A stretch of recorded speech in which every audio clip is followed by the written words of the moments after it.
Oi, hoje é a resenha do conto Os Servos de Beatty e Akin, escrito por Robert E. Howard, da coletânea Conan o Bárbaro, volume 3, aqui dentro do nosso projeto Contos do Meio-Dia, edição 2020.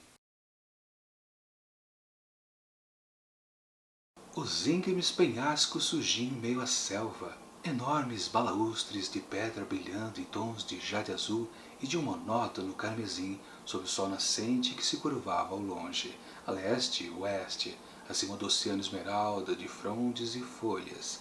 Parecia intransponível aquela gigantesca paliçada com suas cortinas de rocha sólida, nas quais pedaços de quartzo cintilavam. Mas o homem que abria seu tedioso caminho rumo ao alto já estava na metade da distância até o topo. Assim começa Os Servos de Beatty e Akin, escrito por Robert E. Howard. Temos, claro, aqui mais uma aventura do nosso guerreiro Cimério. E, claro, por que ele está subindo esse grande de um paredão? Na verdade, aos poucos a gente vai descobrindo os reais motivos.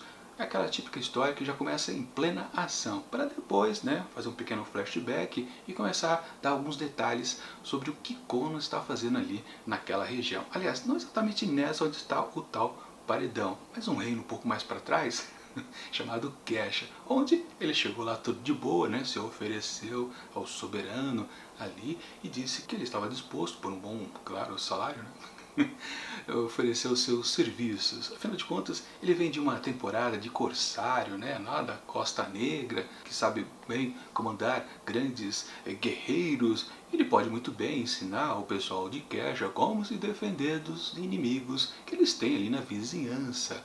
Uma boa oferta que ele, Conan, considera para o soberano de Kesha. Claro, na verdade, no fundo, ele vem ali meio que para se enturmar, poder ficar passeando pela redondeza e colher informações a respeito de um tesouro. Sim, joias preciosas, obviamente, que ele não sabe em que local de Kesha está exatamente escondida ou guardada, sabe-se lá em que condição que ela está. E na verdade essa cena que a gente vê no começo da história justamente é isso, é quando ele descobriu onde finalmente está o tesouro, ou seja, ele apenas precisa cruzar uma floresta já muito densa, perigosa, depois escalar um baita de um paredão, para depois lá em cima topar com o grande de um vale abaixo, o formato curvo, e lá também há uma civilização, só que daquelas esquecidas pelo tempo, ninguém vai lá há anos, e sim, mas também sem muitos detalhes. Ele sabe que o tesouro está por lá, só não sabe exatamente em que localidade. Claro, tem o grande de um palácio, alguns casebres em volta do palácio, claro, tudo abandonado, ruína pura, há anos, há séculos que ninguém habita aquele local.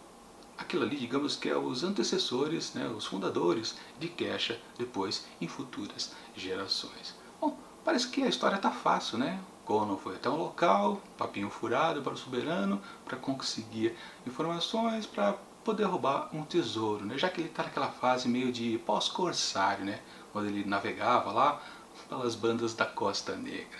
Enfim, ele só quer saquear um pouquinho e depois partir dali. Como eu disse, está muito fácil. Não, não está fácil, porque tem um inimigo ali na jogada, sim? Aparece um tal de um estígio, que agora eu não consigo lembrar o nome dele. É Tuti alguma coisa, só para simplificar. Daqui a pouco eu procuro. Mas o que vale é que o sujeito vem com uma oferta melhor ainda. Ô cidadão soberano de Kesha, eu também manjo dos Paranauês. Eu também sei comandar grandes exércitos. Aliás, eu já tenho um de prontidão aqui para você. Se você quer derrotar os seus inimigos, bom, com certeza eu tenho a oferecer um produto muito melhor do que o papo furado aí do Conan, que só está dizendo que sabe comandar grandes guerreiros. E aí? Quem que o soberano de Kesha vai decidir? Ficar com Conan ou o tal do Tuti alguma coisa? Bom, eu não vou dizer, porque senão estraga a experiência de quem ainda pretende ler essa grande aventura do Conan. Minha avaliação do texto. Pois é, do jeito que tá, parece que Conan realmente ficou numa certa saia justa. Ele tá lá, claro, interessado nos tesouros, mas ele tem que ter aquele papo furado para poder ficar ali perto na cidade, colher informações, como eu havia dito para vocês. Só que ele imediatamente percebe, peraí, esse tal de Tuti alguma coisa, o tal do Estígio, o pessoal de outras bandas, ele percebe, peraí, esse cara com certeza está afim da mesma coisa que eu, ele também está interessado naqueles tais tesouros de lendas atrás. ele sim quer a mesmíssima coisa. Então ele percebe, claro, que precisa ganhar tempo e partir para a solução do seu... o nome do cara é Tutmekri. Não sei se assim pronuncia também, mas é o nome do sujeito. O que vale é que sim, finalmente Conan consegue uma informação, que é exatamente a localização do tal tesouro. Como disse, está lá depois daquele penhasco, que é o início aqui desta aventura. Mas também, lá dentro, ele vai ter que procurar exatamente o ponto central, onde está escondido as joias. Enfim, ele sabe, mas também não sabe. A história está meio enrolada? Pois é, a história, o conto em si, é um pouco confuso, para falar a verdade. Da mesma maneira que ele oferece pra gente bons momentos de aventura, de mistério, onde a gente não sabe exatamente o que Conan pode fazer para conseguir o tal paradeiro das joias, né, onde ela está guardada ou escondida, a gente fica com a sensação, peraí, parece que o escritor ele está enrolando um pouco a gente. E vamos combinar, né? O Robert E. Howard sempre ofereceu nos contos anteriores boas sacadas para não deixar as suas narrativas iguais o tempo todo, pois muitos escritores têm o costume de meio que repetir a sua batida narrativa, ou seja, você lê 1, 2, 3 contos e você meio que já sabe. Esse sujeito só sabe escrever dessa forma, ele não faz variação. E o grande feito justamente do Howard é poder variar e variar muito bem. Ou seja, na maioria dos seus contos você sempre percebe que ele se vale de um meio diferente para contar, vamos combinar, quase o mesmo tipo de história, né? Justamente um guerreiro, um homem super forte, investindo contra exércitos, criaturas fortes, místicas, sobrenaturais, destemidamente.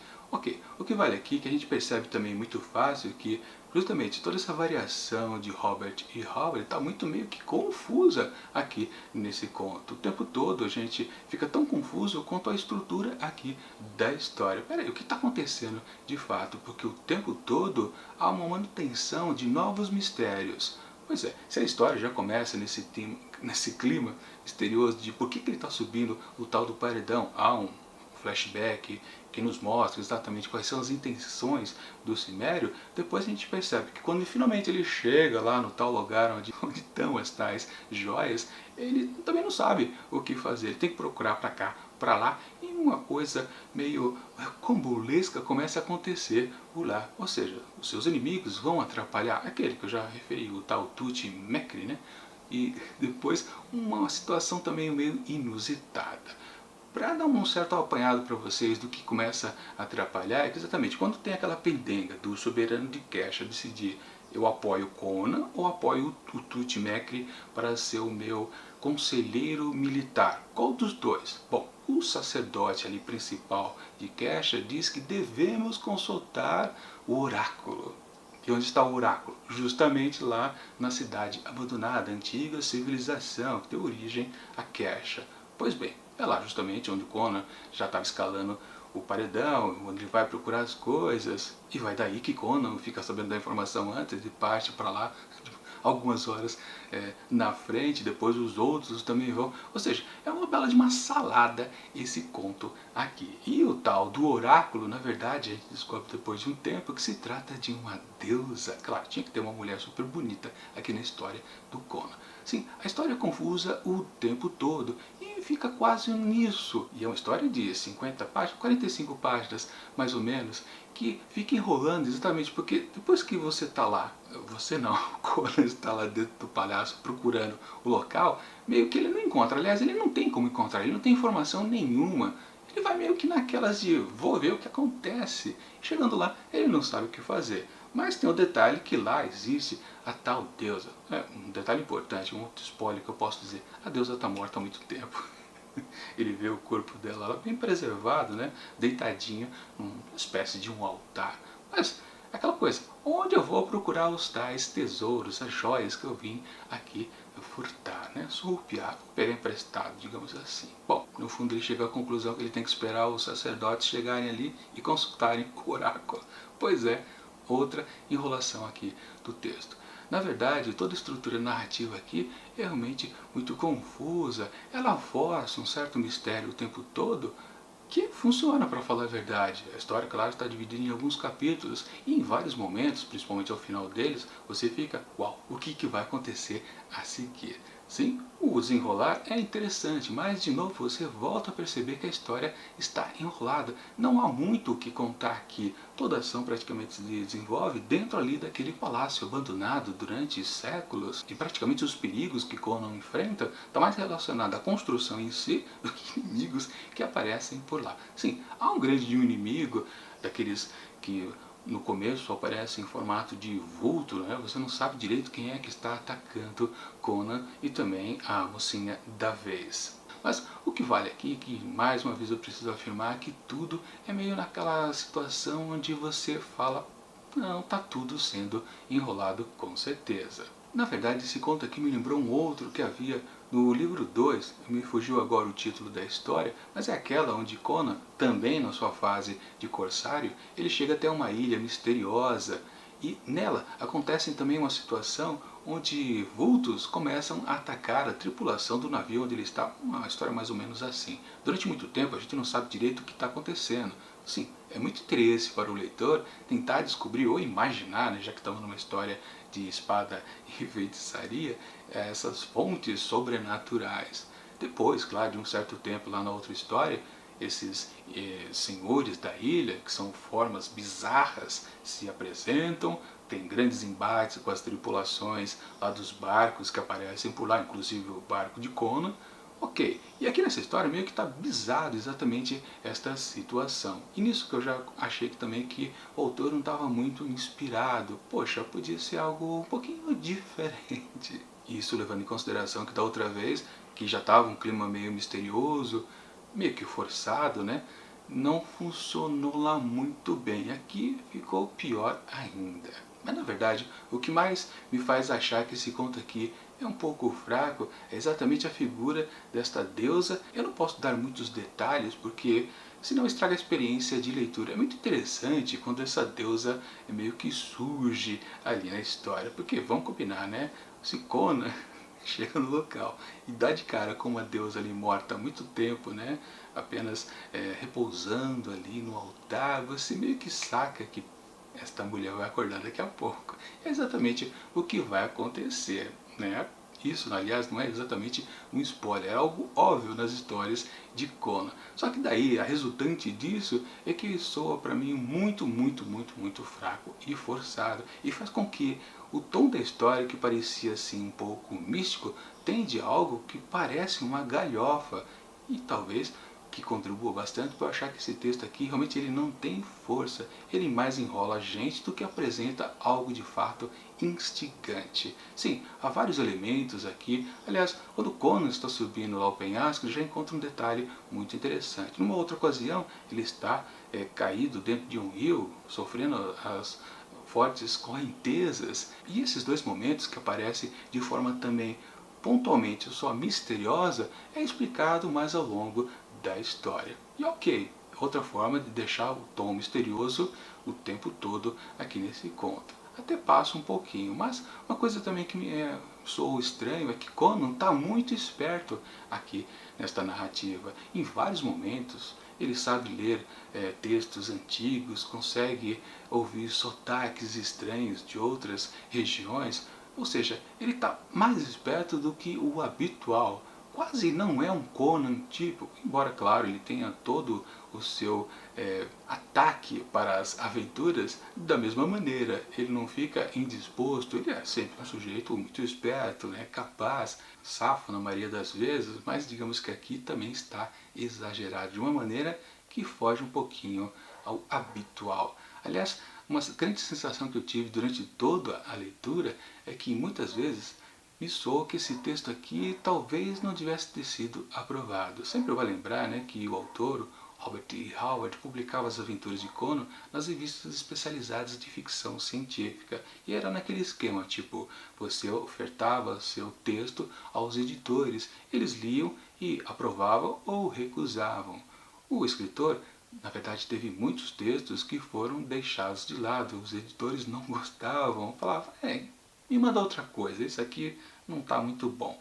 E o que o Howard às vezes fazia era reescrever os textos, né? Às vezes mudando alguma situação calcular, e depois, em outras tentativas, acabava até sendo aprovado o texto. Me pareceu que esse conto aqui deveria ter sido recusado pelos editores. Na verdade, ele foi sim publicado. Aliás, uma curiosidade aqui das edições da Pipoca e Nanquim de Conan Bárbaro é que depois todos os textos são publicados em ordem de publicação, cronologicamente. E na seção final dos livros, sempre há os textos que foram publicados, rejeitados inicialmente e foram publicados depois do falecimento do autor. Também é curioso a gente perceber isso. E nas outras ocasiões, os textos que foram rejeitados, realmente eles estavam um pouquinho mais fracos, onde o Conan apresentado naqueles contos não batia muito com o que a gente conhece das histórias publicadas. E então, exatamente o que acontece aqui. Esse Conan aqui, ele está muito, como disse, muito esperto, esperto até demais. E as aventuras em si que acontecem aqui em redor das suas ações são meio forçadas o tempo todo, principalmente naquela coisa que eu falei na questão da deusa.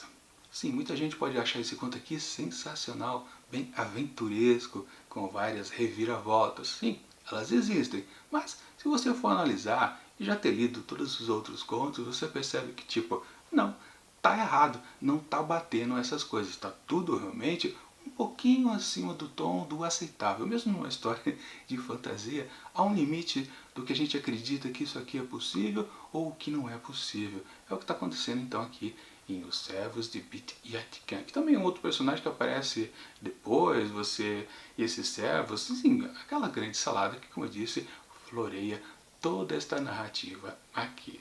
Bom, eu estou quase já enrolando também aqui, estou quase fazendo uma de Robert Howard, mas eu quero dizer outros detalhes que fazem corroborar que a minha opinião esse texto aqui é bem fraquinho, mas eu não posso dizer porque senão fica um belo de um spoiler. Então vou me valer da sessão spoiler aqui que agora eu faço nesse ano de 2020. Ou seja, eu vou deixar a indicação aqui para vocês de quando o Momento Estraga Prazer vai acabar. Vocês pulam para esse tempo que está aparecendo aí, porque depois eu vou dizer a minha nota final a esse conto aqui.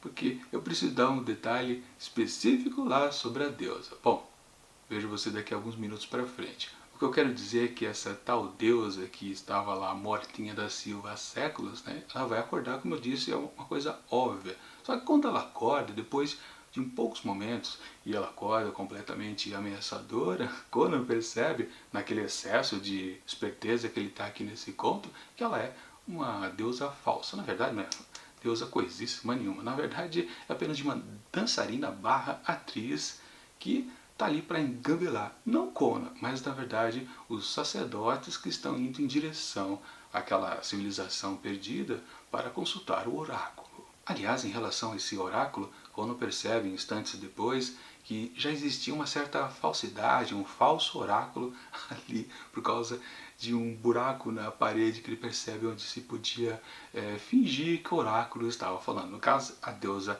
morta ali, mortinha da Silva. Agora eu fico me perguntando, né, como é que o rival do Conan, lá, o Tuti Mekri, ele sabia dessas informações que se podia burlar a expertise dos sacerdotes? Fica um negócio meio jogado no ar, né? Como é que ele sabia disso? Não dá pra saber. Porque é dito categoricamente que o sacerdote principal que está levando os demais de grau abaixo para consultar o oráculo, ele é incorruptível. Ou seja, não é ele que sabia das informações que se podia enganar os sacerdotes. Ou seja, a história ela é confusa o tempo todo.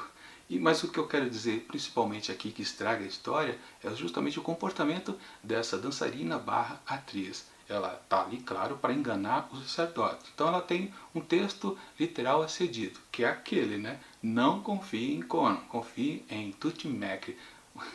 Ofereçam as joias para este cidadão, o Tut, né? Depois, condenem Conan à morte. Basicamente só isso, né? Como é que o oráculo diria umas coisas tão exatas assim a serem ditas? Eu já não gostei dessas afirmações. E aí depois vem a parte engraçada que quando fala para ele, depois que ele desmascara, né, percebe que ela na verdade é apenas uma dançarina que ele já tinha visto tempos antes, também outra forçação de barra, né? Ele fala, diga exatamente o contrário, né? As joias devem ser dadas ao Conan, vocês devem matar o Tuti. Sim, inverte completamente. Depois, várias e várias páginas depois, essa tal deusa, na verdade, acorda. E não é a dançarina barra atriz enganando mais uma vez todo mundo. Mas o que ela acaba dizendo aos seus sacerdotes? Ela diz exatamente o que o Ivaldo Conan havia dito para a dançarina dizer. Como?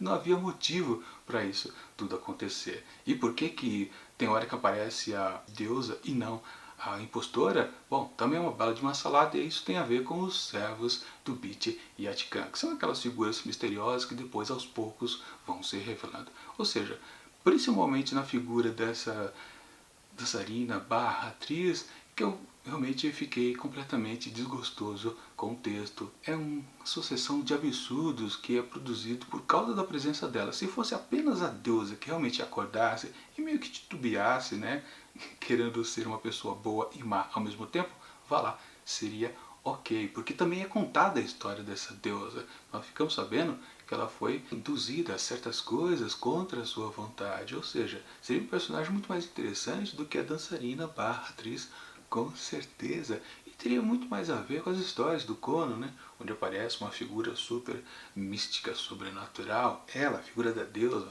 uma morta há muito tempo aparecer, seria muito mais consistente com tudo que a gente já está acostumado, pois mesmo os servos do Bit e Atikan, que são aqueles vultos que aparecem o tempo todo, misteriosamente, e às vezes sem muito sentido, na verdade, ele segue o tal do Bit Atikan, que é um personagem que a gente conheceu antes. Enfim, parece que não seguem de fato a deusa. É uma bala de uma salada, como eu disse, o tempo todo esse texto ele é meio equivocado, ele parece que não está muito alinhavado, fica alguns furos na história, embora aparentemente tudo esteja certo. Agora, principalmente, a deusa repetir o texto do que o adversário do Conan falou, isso me soa realmente um belo de um exagero, um belo de um absurdo, uma maluquice sem sentido de todo este conto. Por isso que realmente não dá para confiar quando a deusa aparece aqui na história. É um indício que tudo descambou completamente e muita coisa realmente não faz muito sentido, está fora do prumo. Portanto, para Os Servos de Bit e Atikan, escrito por Robert E. Howard, eu atribuo aquela menor nota que eu já dei àqueles outros contos que eu considerei fracos, aqueles rejeitados e também um ou dois lá do livro 2 que eu considerei também um pouco abaixo da média do que a gente está acostumado das histórias de Robert E. Howard, que sempre capricha, como eu disse, ele sabe narrar bem as suas histórias, mas de vez em quando ele também falha, fazer o quê? Bom, portanto, para Os Servos de Bit Atikan, escrito por Robert E. Howard, eu atribuo 3 asteriscos. Espero que nunca seja menor do que isso as notas que eu vou atribuir às aventuras de Conan.